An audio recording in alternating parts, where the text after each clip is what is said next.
మహాపరిశుద్ధుడు అయిన మా తండ్రి, ప్రేమ కలిగిన యేసయ్య, మహోన్నతుడానికి వందనాలు, స్తోత్రాలు అయ్యా. ఈ నూతనమైన నెలలో గడిచిన వారమంతా కాపాడి మరొక శ్రేష్టమైన పునరుద్ధానపు ఆరాధన కూడికి మీరు మాకు ఇచ్చినందుకు వందనాలు, స్తోత్రాలు తెలియపరుస్తున్నాను. ఈ పునరుద్ధానపు వేళ మా అందరితో మీరే మాట్లాడుదురు గాక నాయన. నీ బలమైన వాక్కులు మాకు వినిపింప చేయండి. నీ ఆత్మశక్తితో మమ్మల్ని బలపరచండి అయ్యా. ప్రభువా, ఎంతోమంది ప్రజలు అయ్యా భయంకరమైన పరిస్థితుల మధ్య ఉన్నారు. మమ్మల్ని అయితే మీరు ప్రేమించారు, బ్రతికించారు, ఆయుష్ పొడిగించారు, ఆరోగ్యం ఇచ్చారు, నిన్ను స్తుతించే భాగ్యం ఇచ్చారు నాయన. నీకు స్తోత్రాలు, కృతజ్ఞతలు. ఈ పునరుద్ధానపు వేళ అయ్యా వాక్యము మాట్లాడుకోబోచు ఉండగా మా అందరితో మీరే మాట్లాడండి ప్రభువా. మా అందరిని దర్శించండి ప్రభువా. నీ బిడ్డలకు అయ్యా వినగలిగే మనసు దయచేయండి. ఒక్కొక్కరిని దర్శించి ఒక్కొక్కరితో మాట్లాడి మహిమ మీరు మాత్రమే పొందమని యేసయ్య నామములో ప్రార్థన చేసి అడుగుచున్నాము తండ్రి, ఆమేన్. దేవుని నామానికి మహిమ కలుగును గాక. హల్లెలూయా. అందరం గట్టిగా చెప్దాం, హల్లెలూయా. చాలా సంతోషం. ఈ పునరుద్ధానపు ఆరాధన కూడికకు చేరికూడి వచ్చిన మీ అందరికీ వందనాలు. వందనాలు సార్, ప్రైజ్ లార్డ్. అందరికీ వందనాలు. చాలా సంతోషం. పరిశుద్ధ గ్రంథమైన బైబిల్లో ఒక మంచి విషయాన్ని ఈరోజు మనం ధ్యానం చేద్దాం. మొదటి యోహాను గారు రాసిన పత్రిక, యోహాను గారు రాసిన మొదటి పత్రిక 3వ అధ్యాయము 4వ వచనం. యోహాను గారు రాసిన మొదటి పత్రిక 3వ అధ్యాయము 4వ వచనం చదువుదాం.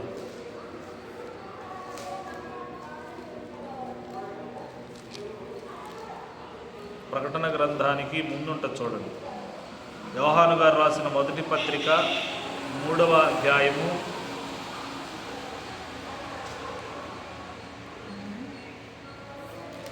4వ వచనం.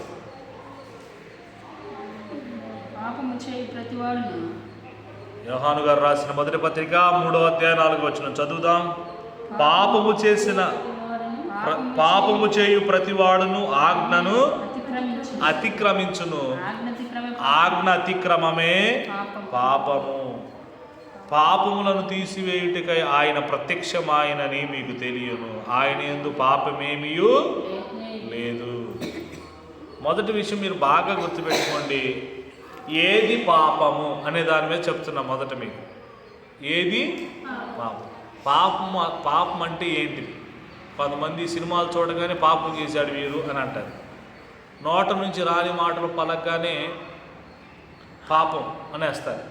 కానీ ఏది పాపమో ఈరోజు మనం చూద్దాం. బైబిల్లో అక్కడ చెప్పాడు ఆజ్ఞ అతిక్రమమే పాపం. దేవుడు చెప్పాడు ఆజ్ఞ అతిక్రమమే. ఆజ్ఞలు మనకు తెలుసు, అవి నిర్గమాకాండంలో ఉన్నాయి. చూస్తారా ఆజ్ఞలు? ఒకసారి ఆజ్ఞలు కూడా చూద్దాం. ఏంటివి ఆజ్ఞలు అంటే, నిర్గమాకాండము 20వ అధ్యాయము ఒకసారి చూద్దాం. 20వ అధ్యాయము 12వ వచనం నుంచి 12వ వచనం నుంచి, నిర్గమాకాండం 20వ అధ్యాయం 12వ వచనం నుంచి చక్కగా కనపడుతుంది. నీ దేవుడైన యెహోవా నీకు అనుగ్రహించు దేశములో నీవు దీర్ఘాయుష్మంతుడు వగినట్లు నీ తండ్రిని నీ తల్లిని సన్మానించు అన్నాడు. రెండవది నరహత్య చేయకూడదు. మూడవది వ్యభిచరించకూడదు, దొంగలించకూడదు, నీ పొరుగువాని మీద అబద్ధ సాక్ష్యం పలకూడదు, నీ పొరుగువాని ఇల్లు ఆశింపకూడదు, నీ పొరుగువాని భార్య అయిన అతని దాసునైనను దాసి అయిన అతని ఎద్దునైనను అతని గాడిదనైనను నీ పొరుగువాని దగ్గర దేనినైనా ఆశింపకూడదు. ఇవన్నీ ఏంటివి? ఆజ్ఞలు. మోషే కాలంలో దేవుడు ఇశ్రాయేలు ప్రజలకు నియమించినటువంటి ఆజ్ఞలు. ఈ ఆజ్ఞలు దేవుడు ఇచ్చాడు.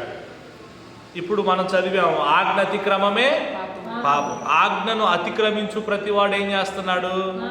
పాపం చేస్తున్నాడు.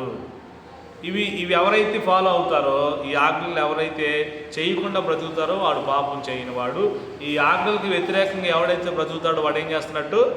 పాపం చేస్తున్నట్టు. ఆజ్ఞ అతిక్రమమే పాపం. ఆజ్ఞను అతిక్రమించిన వాడే పాపం చేస్తున్నట్టు అని వాక్యంలో చదివాం. మొదట చెప్పండి, ఆజ్ఞ అతిక్రమమే పాపం. రెండవది హెబ్రీలకు రాసిన పత్రిక ఒకసారి చూడండి. హెబ్రీలకు రాసిన పత్రిక 10వ అధ్యాయం హెబ్రీయులకు రాసిన పత్రిక 10వ అధ్యాయము 26వ వచనం చదువుదామా? హెబ్రీయులకు రాసిన పత్రిక 10వ అధ్యాయము 20. మనము సత్యమును గూర్చి అనుభవ జ్ఞానము పొందిన తర్వాత బుద్ధిపూర్వకముగా పాపము చేసిన యెడల పాపమునకు బలి ఇక ఉండదు అన్నాడు. అంటే బుద్ధిపూర్వకమైన పాపం అంటే ఇది చూడకూడదు, ఇది చెయ్యకూడదు, ఇది మనకు తెలిసి కూడా చెయ్యటమే బుద్ధిపూర్వకమైన పాపం. ఇది రెండవ పాపం. తెలిసి చేసేది పాపం. చెప్పండి ఏంటిది? తెలిసి చేసేది పాపం. బుద్ధిపూర్వకమైన పాపము మనము సత్యమును గూర్చి అన్నాడు. ఫస్ట్ చూడండి ఒకసారి 26. మనము సత్యమును గూర్చి అనుభవ జ్ఞానము పొందిన తర్వాత అన్నాడు. సత్యం అంటే ఎవరు? ప్రభు అయిన యేసుక్రీస్తు వారు. యోహాను సువార్తలో చెప్తాడు, నేనే మార్గమును సత్యమును జీవమునై ఉన్నాను 16 అధ్యాయాలు అంటాడు. ఇప్పుడు యేసు ప్రభుల వారు సత్యము కనుక ఈ సత్యమును గూర్చి అనుభవ జ్ఞానం పొంది కూడా చాలామంది ఏం చేస్తున్నారంటే బుద్ధిపూర్వకంగా పాపం చేస్తున్నారు అని చెప్పాడు. మొదటిది ఆజ్ఞను అతిక్రమించడం పాపం. రెండవది తెలిసి చేసేది పాపం, బుద్ధిపూర్వకమైన పాపం. మొదటి సమూయేలు గ్రంథం 3వది చెబుతున్నా చూడండి. మొదటి సమూయేలు గ్రంథం 12వ అధ్యాయం 23వ వచనం చూడండి. మొదటి సమూయేలు గ్రంథం 12వ అధ్యాయము 23వ వచనం.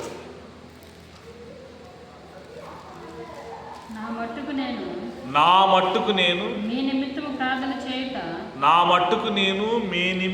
ప్రార్థన చేయటం మానినప్పుడు యెహోవా దృష్టికి విరోధముగా పాపము చేసిన వాడను అగుదును. చాలు, ఇప్పుడు మనకు అర్థమైపోయింది. 3 విషయాలే చెప్పాను నేను, ఎక్కువ చెప్పకుండా ప్రాముఖ్యంగా 3 విషయాలు మీ దృష్టికి తీసుకొచ్చాను. మీరు బాగా వినండి. మొదట చెప్పండి, ఆజ్ఞ అతిక్రమమే. రెండవది బుద్ధిపూర్వకమైన పాపం. మూడవది అక్కడ అంటాడు 12వ అధ్యాయము 23వ వచనంలో, నా మట్టుకు నేను మీ నిమిత్తము ప్రార్థన చేయుట మానుట వలన యెహోవా దృష్టికి విరోధముగా పాపము చేసిన వాడనగుదును, అది నాకు దూరమగునుగాక, కానీ శ్రేష్టమైన చక్కని మార్గముని మీకు బోధించును అన్నాడు. మన 3వ పాపం ఇక్కడ కనబడుతుంది. ప్రార్థన చేయకపోవటమే పాపం. ఎవరి కోసం? అక్కడ చెప్పాడు, నా మట్టుకు నేను మీ నిమిత్తము ప్రార్థన చేయటం మానుకున్నప్పుడు యెహోవా దృష్టికి పాపం చేసిన వాడని అవుతాను అన్నాడు భక్తుడు, దైవజనుడు. మూడవది మనం ఏం చేయాలంటే ప్రార్థన చేయటం మానుకుంటే పాపమే. మీరు బాగా గుర్తుపెట్టుకోండి ఈ మంచి మాటలు. ఇప్పుడు ప్రార్థన మొదటిది ఆజ్ఞ అతిక్రమమే పాపం అని చెప్పాను, బుద్ధిపూర్వకంగా చేసేదే పాపం అని చెప్పాను. మూడవది ప్రార్థన చేయటం మానినప్పుడే పాపం అని చెప్పాను. ఇప్పుడు నేనేం చెప్పాలనుకుంటున్నానంటే ఒక ముగ్గురిని మీకు చూపిస్తా, భక్తుల్ని. వాళ్ళు ఏం చేశారు. ఏబు గ్రంథం తీయండి, 42వ అధ్యాయం తీయండి. ఏబు గ్రంథం కీర్తనలకు ముందు ఉంటుంది. ఏబు గ్రంథం 42వ అధ్యాయము 10వ వచనం. 42వ అధ్యాయము 10వ వచనం చూడండి. మరియు ఏబు తన స్నేహితుల నిమిత్తము ప్రార్థన చేసినప్పుడు యెహోవా అతని క్షేమస్థితిని మరలా అతనికి మరియు ఏబునకు పూర్వం కలిగిన దానికంటే 2 అంతల అధికముగా యెహోవా అతనికి 42వ అధ్యాయం 10వ వచనం చూడండి ఒకసారి. సార్ ఉందిగా ఆ మాట చూడండి ఎంత బాగుందో. మరియు ఏబు ఏం చేశాడు? తన స్నేహితుల నిమిత్తం ప్రార్థన చేసినప్పుడు యెహోవా అతని క్షేమస్థితిని మరలా అతనికి. ఇప్పుడు ఏబు ఏం చేశాడు? తన స్నేహితులు క్షేమంగా ఉండాలని దేవుడు ఏం చేయాలి? ఏబు ప్రార్థన విని, అయ్యో ఏబు తన స్నేహితులు క్షేమంగా ఉండాలని ప్రార్థన చేశాడు కాబట్టి వాళ్ళ స్నేహితులను క్షేమంగా ఉంచుదామని దేవుడు అనుకున్నాడా? అలా అనుకో. ఏబు తన స్నేహితులు క్షేమంగా ఉండాలని, ఏబు స్నేహితుల క్షేమాన్ని దేవుడు ఏబు కోరుకుంటే దేవుడు ఏం చేశాడు తెలుసా? ఏబు క్షేమాన్ని దేవుడు కోరుకున్నాడు. హల్లెలూయా. మన మనసు ఎలాంటిదంటే మనకు మేలు చేసిన వాడికే మనం మేలు చేస్తుంటాం కదా. మనకి ఎవరైనా అన్నం పెడితే వాళ్ళకి మనం అన్నం పెడుతుంటాం. నేను బోధవాడ ఫస్ట్ వెళ్ళక ముందు పెద్దలు వచ్చారు అక్కడ నుంచి నా దగ్గరికి. వచ్చి కూర్చున్నప్పుడు నేనేం చేశానంటే అందరు టీ, పాలు, కాఫీ అయ్యే పెట్టిస్తారు. నేనేం చేశానంటే నాకున్న అలవాటు ఏంటంటే మన ఇంటికి ఎవరికి వచ్చినా భోజనం పెట్టకుండా పంపించండి. ఈవెన్ అడుక్కునే వాళ్ళు వచ్చినా భోజనం చేయమని చెప్తాను. భోజనం చేసి వెళ్ళంట. బియ్యం తీసుకెళ్తే వాళ్ళు వండుకోవాలి, అదే మనం వండి పెడితే తిని వెళ్ళిపోతారు. అందుకని వాళ్ళు వస్తే అప్పటికప్పుడు భోజనం చేసి భోజనం పెట్టాం. ఫస్ట్ ఆదివారం మనల్ని అక్కడికి రమ్మన్నారు. అక్కడికి వెళ్ళిన తర్వాత ఆ సంఘ పెద్ద ఏం చేశాడంటే ఆ సంఘ పెద్దకి మనం భోజనం పెట్టాం. ఆ రోజు విశ్వాసులు ఎవరో వండి పెట్టాలంట, వాళ్ళని వండొద్దని చెప్పి వాళ్ళ ఇంట్లో ఈయనే వండి పెట్టాడు. మనం అంటే మనం పెట్టాం కాబట్టి ఆయన కూడా మాకు పాస్టర్ గారికి వండి పెట్టాలని ఆయన అనుకున్నాడు. సో నేనేం చెప్తున్నాను, వండి పెట్టే వాళ్ళకి వండి పెడతాం, ప్రేమించే వాళ్ళని ప్రేమిస్తాం. కానీ ఏం చేశాడంటే నా స్నేహితులు క్షేమంగా ఉండాలని వాళ్ళ కోసం ప్రార్థన చేస్తుంటే దేవుడు ఏం చేశాడు తెలుసా? ఏబుకు క్షేమాన్ని తెచ్చేశాడు. అక్కడ ఉంటుంది, మరియు ఏబునకు పూర్వం కలిగిన దానికంటే 2 అంతలు అధికముగా యెహోవా అతనికి దయచేశాను. ఎంత మంచి మాట చూడండి. ఈరోజు మన జీవితంలో మనం నేర్చుకోవాల్సిన ప్రాముఖ్యమైన విషయంలో తెలుసా? అయ్యా నేను, నా భార్య, నా పిల్లలు, నా కుటుంబం, నా భర్త, నేను అనకుండా అయ్యా నా తోటి వారిని దీవించంటే దేవుడు మనం దీవిస్తాడు. ఆమేన్. వాళ్ళకున్న అప్పులన్నీ తొలగించు ప్రభువా అంటే నేను సేవలో నేర్చుకున్న మొదటి విషయం అంతే. నేను ఒకవేళ దేవుడు ఇక్కడ మనకు పరిచర్య ఇంకా దీవిస్తే ఈ ఊర్లో ఉన్న పాస్టర్లందరూ బాగుండాలని కోరుకుంటా. ఎందుకంటే మనం బాగుండాలి కాబట్టి. నేను కోరుకునేది ఫస్ట్ నుంచి కూడా అదే, మన ఎదుటివారు క్షేమంగా ఉండాలని మనం ఎప్పుడైతే కోరుకుంటామో దేవుడు మన క్షేమాన్ని చూస్తాడు. ఎదుటివారిని ఆశీర్వదించు ప్రభు అంటే దేవుడు మనల్ని ఆశీర్వదిస్తాడు. సింపుల్ సూత్రం, మనం దీవెన పొందడానికి, మనం ఆశీర్వదింపడానికి ఎదుటివారి క్షేమాన్ని ఎప్పుడు కోరుకుంటామో దేవుడు మన క్షేమాన్ని చూస్తాడు. హల్లెలూయా. ఏబు అప్పటికి నలిగిపోయాడు. భార్య వచ్చి, ఉదాహరణకి ఏ భార్య అయినా భర్త నువ్వు చచ్చిపో అంటదా? అనదు. కానీ ఏబు భార్య వచ్చి భర్త చచ్చిపో అంటది.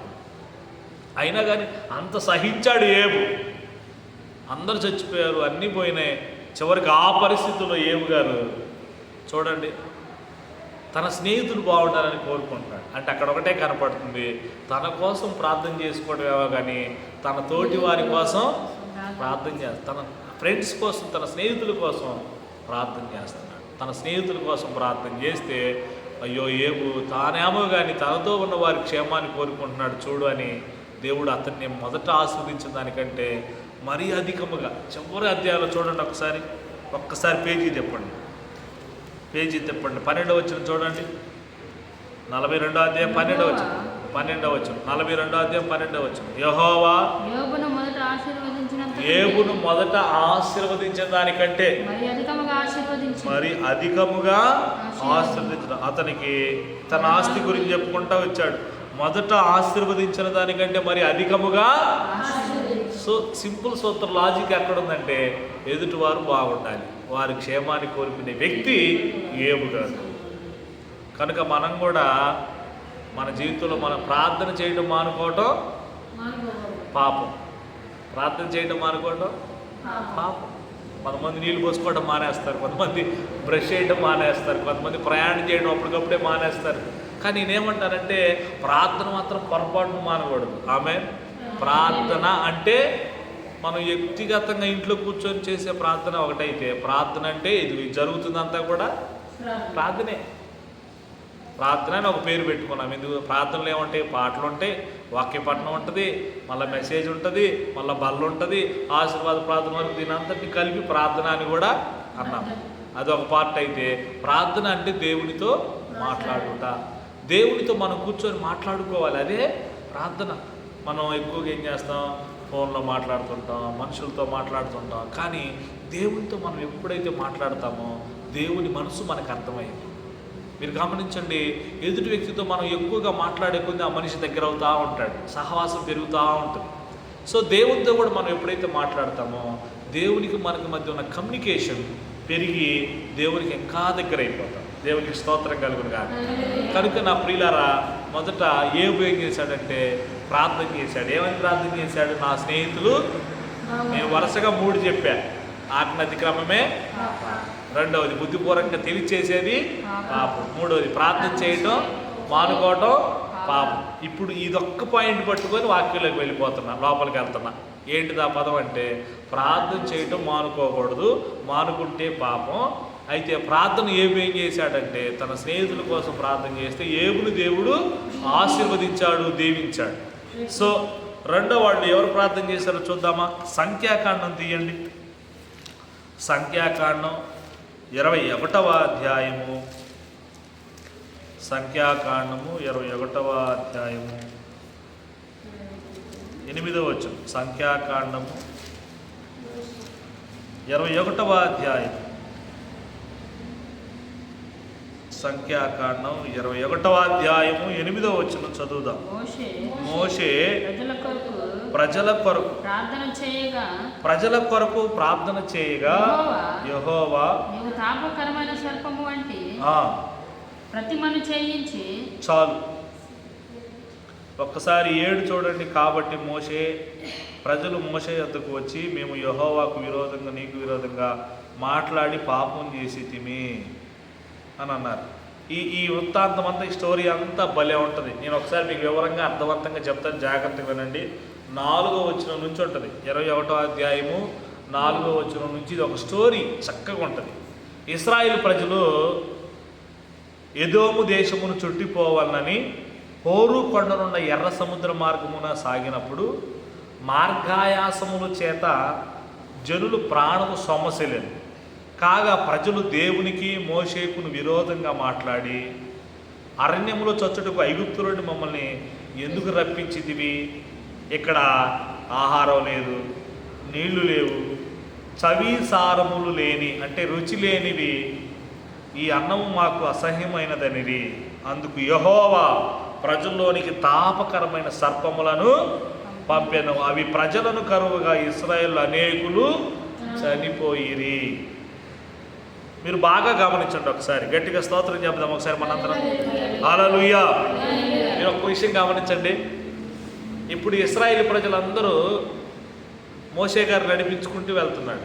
ఎర్ర సముద్ర మార్గమున వారు నడుచుకుంటూ వస్తూ ఉండగా వాళ్ళు ఏం చేశారంటే, మోషేకి దేవునికి విరోధంగా మాట్లాడి సనిగారు. మాకు నీళ్లు లేవు, అన్నం లేదు, సవిసారములు లేని రుచి లేని ఆహారం తీసుకొచ్చి మాకు పెడుతున్నావు, అది మాకు అసహ్యంగా ఉంది, ఇది మాకొద్దు, ఇది మేము తినం అని దేవుని మీద, మోషే గారి మీద, దేవుని మీద, పాస్టర్ గారి మీద విశ్వాసులు ఎప్పుడూ సనుక్కోకూడదు. దేవునికి స్తోత్రం. వీళ్ళు చేసిన పొరపాటు అదే. దేవుని మీద సనిగేది ఎప్పుడంటే విశ్వాసులు. అంటే నేను కొన్ని ప్రాంతాల్లో చూస్తున్నాను, ప్రార్థన ఎక్కువసేపు పెట్టారనుకో, ఎంతసేపు పాస్టర్ గారు పెట్టేది అంటారు.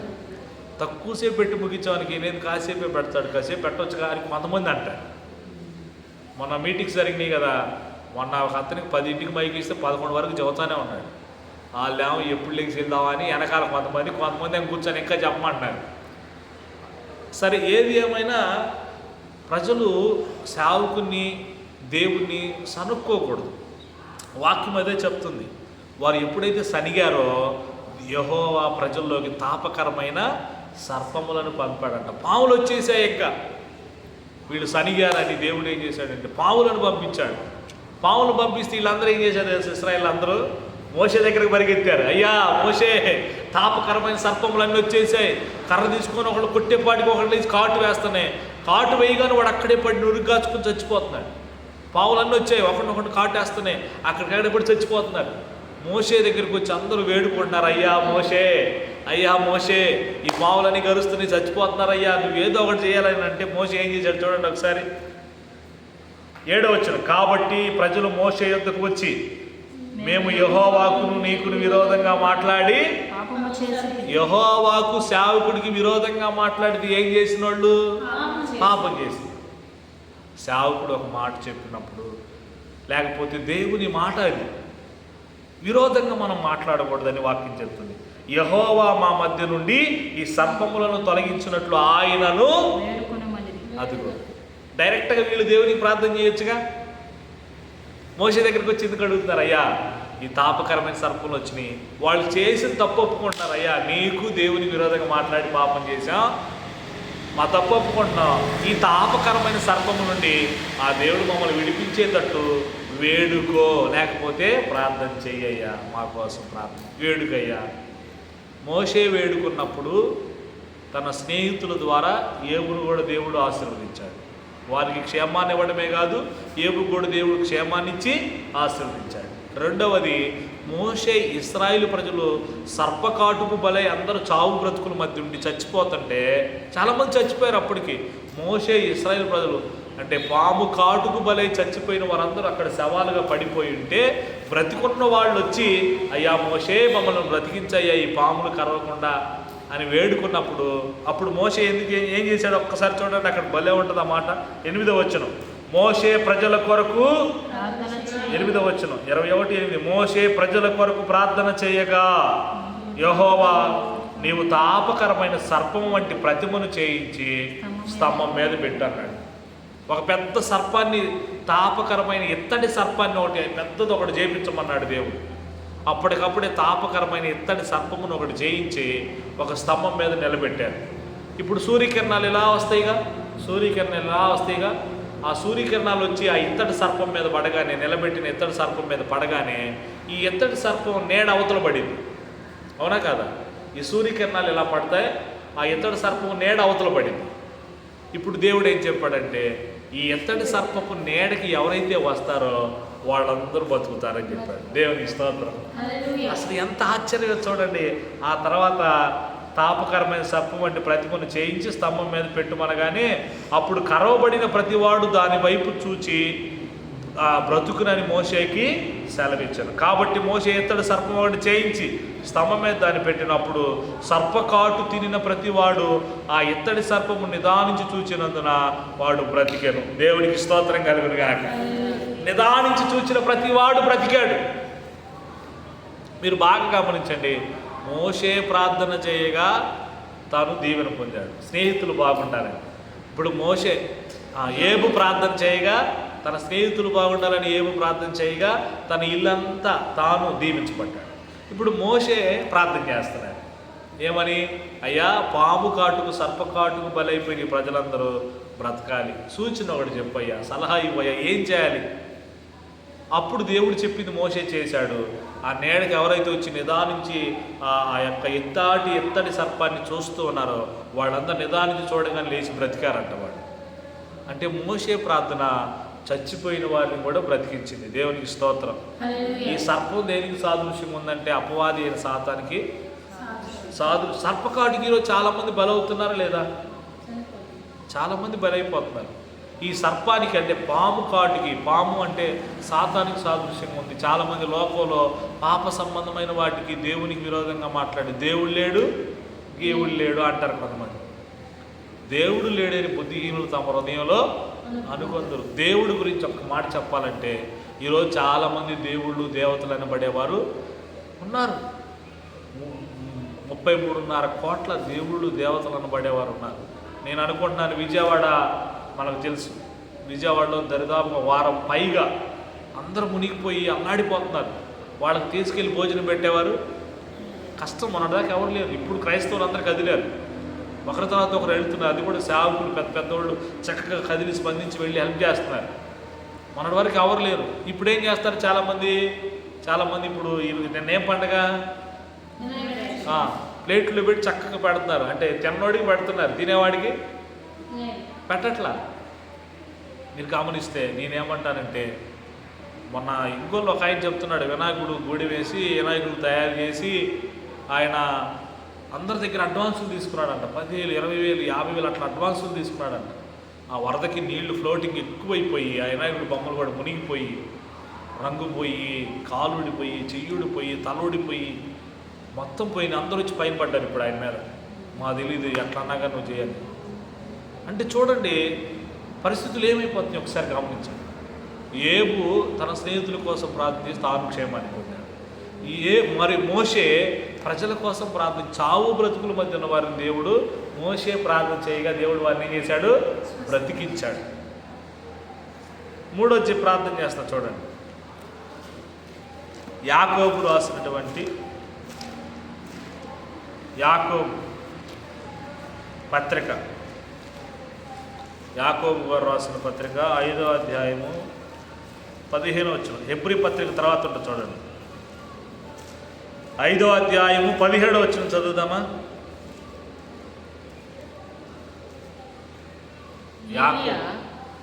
హెబ్రీ పత్రిక తర్వాత ఉంటుంది. యాకోబు రాసిన పత్రిక 5వ అధ్యాయము 17వ వచనం. అందరూ చదువుదాం.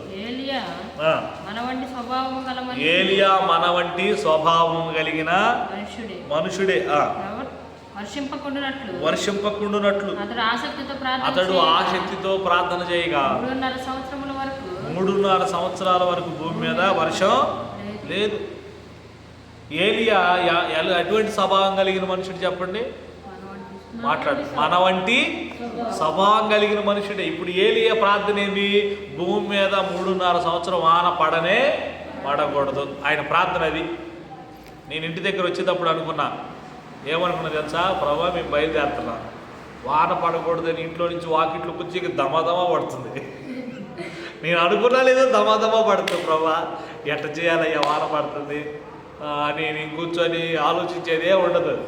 నాకున్న అలవాటు ఏంటంటే, ఎంత వాన అయినా, ఎంత ఎండ అయినా, ఎంత వరద అయినా, ఎంత దూరమైనా నేను దేవుని పని విషయంలో వెనకాను. పోయే ప్రాణం ఎప్పుడైనా పోద్ది, కానీ ఉన్నంతలో దేవుని పని నమ్మకంగా మనం చేయాలి. సరే, ఏదేమైనా బయలుదేరేపాటికి వర్షం పడుతుంది. సరే చూద్దాం ఎంతసేపు పడుతుంది. కొంచెం అట్లాగే ఆకనే చిన్నగా ఆగిపోయింది. ఆ పంచలో నుంచొని మళ్ళా అవతలకు వచ్చి ఒక మాట అన్నా, యేసు నామములో వర్షం ఆగిపోవాలి ప్రభువా, మేము క్షేమంగా వెళ్ళాలి ప్రభువా అనుకొని అవతలకు వచ్చి శుభ్రంగా ఆగిపోయింది. ఇక బండి వేసుకొని చక్కగా వస్తూ ఉన్నాం. మళ్ళీ ఈ మధ్య ఇక్కడ స్టార్ట్ అయ్యి ఇక ఇక్కడికి వచ్చేపాటికి అసలు వర్షమే లేదు. ఇక ఈరోజు, రేపు, ఎల్లుండు ఇక వర్షమే పడదు. ఆమె ఆయన చిత్తం అయితే ఆపును గాక. మంచి వాతావరణం ప్రభు మనకు దయచేయును గాక. ఎందుకంటే ఈ 3 రోజులు దేవుని పని ఉంది. దేవుడే పగలు మేఘస్తంభమై రాత్రి అగ్నిస్తంభమై నిల్చునుగాక. మోషే మన వంటి ఏలియా మన వంటి స్వభావం కలిగిన మనుషుడే. ఆయన ప్రార్థన ఎలా ఉందో చూడండి. ఎలా చేశాడంటే ఆయన ప్రార్థన 17 వచ్చింది. ఎలా చేశాడు? ఎలా చేశాడు? ఆయన చేసిన విధానం కనపడుతుంది చూడండి. ఏలియా మన వంటి స్వభావం కలిగిన మనుషుడే, వర్షింపకుండునట్లు అతడు ఎలా చేశాడు ప్రార్థన? ఆసక్తితో చేశాడు. మనం చేసే ప్రార్థన ఎట్లుంటుంది? ఇంకా అయిపోతే బాగుండు అనిపిస్తుంది మనకి. మన స్వభావం ఆయన స్వభావం ఒకటే, కానీ ఆయనకేమనిపిస్తుంది? ఇంకా కాసేపు ప్రార్థన చేయాలి, ఇంకా ఆసక్తి, ఇంకా పాడదాం, ఇంకా కాసేపు ప్రార్థన చేసుకుందాం, ఇంకా ఇంకా ఇంకా ఆసక్తి. కనుక అతడు ఆసక్తితో ప్రార్థన చేశాడు. ఎలా చేశాడు? ఆసక్తితో ప్రార్థన. ఉపవాసంతో ప్రార్థన చేస్తారు, ఆసక్తితో ప్రార్థన చేస్తారు, రేయి మొదటి జామును ప్రార్థన చేస్తారు. కానీ అతడు 3.5 వర్షం పడకూడదు ప్రభువా అని ప్రార్థన చేయగానే 3.5 సంవత్సరం భూమి మీద వర్షం లేదు. తర్వాత మళ్ళా చూడండి 18వ వచనం. అతడు మరలా ప్రార్థన చేయగా 18వ వచనం, మరలా ప్రార్థన చేయగా ఆకాశం వర్షం ఇచ్చెను, భూమి తన ఫలమునిచ్చెను. అతడు మరలా ప్రార్థన చేస్తే ఏం పడింది? 3.5 సంవత్సరం తర్వాత మళ్ళీ వాన పడాలి ప్రభు అంటే ప్రార్థన చేశాడు, వాన పడింది. నేనేమంటానంటే, మనం ప్రార్థన చేస్తే దేవుడు ఏదైనా చేస్తాడు. ఆమేన్. ప్రార్థన చేస్తే ఖచ్చితంగా. నేను అంటాను, ఒక మాట అంటాను, ఏబు ప్రార్థన ఆలకించిన దేవుడు ఏబుకే దేవుడా? మనకు దేవుడు కదా. ఏబు ప్రార్థనే వింటాడు ఆయన, మన ప్రార్థన వినడా? ఆ రోజు నుంచి ఈ రోజు వరకు ఆయన బాగుబాలు ఇప్పటికీ తగ్గిపోలా. ఖచ్చితంగా ఆయన మన ప్రార్థన వింటాడు, మన సహాయం చేస్తాడు, ఆశీర్వదిస్తాడు, క్షేమాన్ని ఇస్తాడు. ఏబు జీవితంలో అదే చూస్తున్నాం. ఏబు ప్రార్థన విని తన స్నేహితుల కోసం చేస్తే తనని దేవుడు దీవించాడు. మొదట మనలో ఉండవలసిన మంచి లక్షణం, మనం ఇతరులు బాగుండాలని కోరుకుంటే తప్పకుండా ఏదో ఒక రోజు మనం బాగుపడతాం. ఆమె ఖచ్చితంగా దీవిస్తాడు, అందులో డౌట్ లేదు. భూమి ఆకాశాలు గతించిపోయిన దేవుని వాక్యం గతించిపోయింది, అది నమ్మదగినది అంటాడు. అది పూర్ణ అంగీకారం ఉన్నది, యోగ్యమునై ఉన్నది అన్నాడు వాక్యం గురించి. మొదట ఏబు ప్రార్థన చేయగా తానికే క్షేమం కలిగింది. మోషే ప్రార్థన చేయగా చచ్చిపోయిన ప్రజలు బ్రతికారు. ఈరోజు మనం కూడా అందుకే ప్రకటన గ్రంథంలో అంటాడు, జీవించుచున్నావన్న పేరు నీకున్నదిగా నువ్వు మృతుడవే అన్నాడు. సో చాలామంది చావు బ్రతుకుల మధ్య ఉన్నారు. కొంతమంది ఏమో అప్పుని బట్టి చచ్చిపోయేవాళ్ళు, రోగాన్ని బట్టి చచ్చిపోయేవాళ్ళు. ఈ రోగాన్ని నేను భరించలేను, ఈ కష్టం నేను భరించలేను, భర్త ఏదో అన్నాడని చాలామంది చచ్చిపోయే వాళ్ళు ఉన్నారు. కానీ అదొక చావు. కానీ యేసు ప్రభువుని నమ్ముకొని కూడా చచ్చిన స్థితిలో ఎంతమంది లేరు? ప్రార్థన చేసుకోకుండా, వాక్యం చదవకుండా, దేవుని మందిరానికి వెళ్లకుండా ఈరోజు ప్రజలు చాలామంది ఉన్నారా లేరా? యేసు ప్రభువుని నమ్ముకొని బాప్తిస్మం పొందేసి మళ్ళా లోకంలో కలిసిపోయిన ప్రజలు ఉన్నారు. వీళ్ళని బట్టి దేవుడు ఎంత బాధపడతాడో ఆలోచించేయండి. అంటే వీళ్ళు చచ్చిన స్థితిలో ఉన్నారు. అందుకే మోషే ప్రార్థన చేయగా చచ్చిన వారందరూ మరలా బ్రతికారు. మనం ప్రార్థన చేస్తే చచ్చే వారందరూ బ్రతకాల. ఆమె ఏ చచ్చిపోయిన వారు బాక్సులు ఉన్నవాళ్ళు కాదు, వీళ్ళందరూ పునరుద్ధానంలో ఏర్పడతారు, రాకడలో ఏర్పడతారు. చచ్చిపోయిన వాళ్ళు ఎవరంటే జీవించుచున్నామన్న పేరుంది, కానీ ఆత్మీయంగా చచ్చిపోయిన వాళ్ళని మనం మన ప్రార్థన ద్వారా బ్రతికించాలి. అలా మూడవది, ఏలియా మన వంటి స్వభావం కలిగిన మనుషుడే. అతడు ఎలా చేశాడు ప్రార్థన? ఆసక్తితో చేశాడు ప్రార్థన. ప్రార్థన చేయమనగాలి వెంటనే ప్రార్థన చేయాలి, పాట పాడమని వెంటనే పాట పాడాలి, వాక్యం చదవడం వెంటనే వాక్యం చదివేసేయాలి. ఆసక్తిగా మనం ఉండాలి దేవుని సన్నిధి. అంటే 10 కంటే 10కి, మధ్యాహ్నం 2కి, లేకపోతే రాత్రి పలానా టైం కంటే టైం టు టైం మనలో ఏముండాలంటే ఒకటే, దేవుడు అంటే, దేవుని పని అంటే, దేవుని సన్నిధి అంటే మనలో ఒకటే ఉండాలి, ఆసక్తి ఉండాలి. ఏముండాలి? యేసు ప్రభు ఆ ఊరు వెళ్ళాడు. ఏ ఊరు? ఎరుకో వెళ్ళాడు. ఎరుకో ప్రాంతానికి వెళ్ళాడు. జక్కయ్య చెట్టు మీద ఉన్నాడు. జక్కయ్య దిగు అన్నాడు. జక్కయ్య ఏం చేశాడు? దిగుతున్నాను ఉన్నాను అనలా, నడుచుకుంటా పోలా, పరిగెత్తుకుంటా పోయాడు. దేవుని స్తోత్రం. అంటే తాను పరిగెత్తాడంటే తనలో ఏముంది? ఆసక్తి ఉంది. ఆసక్తి ఉన్నవాడు ఏం చేస్తాడు? దేవుని కోసం పరిగెడతాడు.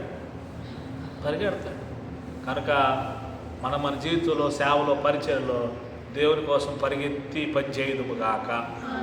ఈరోజు 3 విషయాలు చెప్పా. ఆజ్ఞ అతిక్రమమే, బుద్ధిపూర్వకంగా చేసేది, ప్రార్థన చేయడం మానుకున్నప్పుడు ప్రార్థన చేయటం మానుకుంటే పాపం అయితే, అదే ప్రార్థన చేస్తే చూడు ఎన్ని కార్యాలు చేశాడు.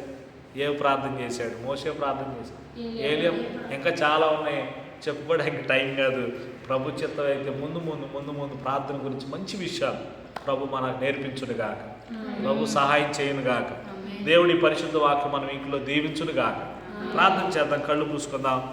ప్రభు బల్ల మన మధ్యలో ఉంది. ప్రభు శరీరక్తాలను బట్టి సిద్ధపడుతూ, ప్రభువా నా జీవితంలో నేను చేసిన పాపం మీద నాకు అర్థమైంది ప్రభు అని అందరం ప్రార్థన చేసుకున్నాము. ప్రార్థన అంటే ఏదో సినిమాలు చూడటం పాపమేమో అనుకుంటున్నామేమో. ఇంకోటి కాదు, వాక్యం చెబుతుంది. మనము యెహోవా సన్నిధిలో ఆజ్ఞను అతిక్రమించడం పాపం. వాక్యం మంచి వాక్యం, దేవుడు మనతో మాట్లాడాడు. ప్రార్థన చేసుకుందాం, అందరం ప్రార్థన చేసుకుందాం. తండ్రి స్తోత్రం అయ్యా, స్తోత్రం.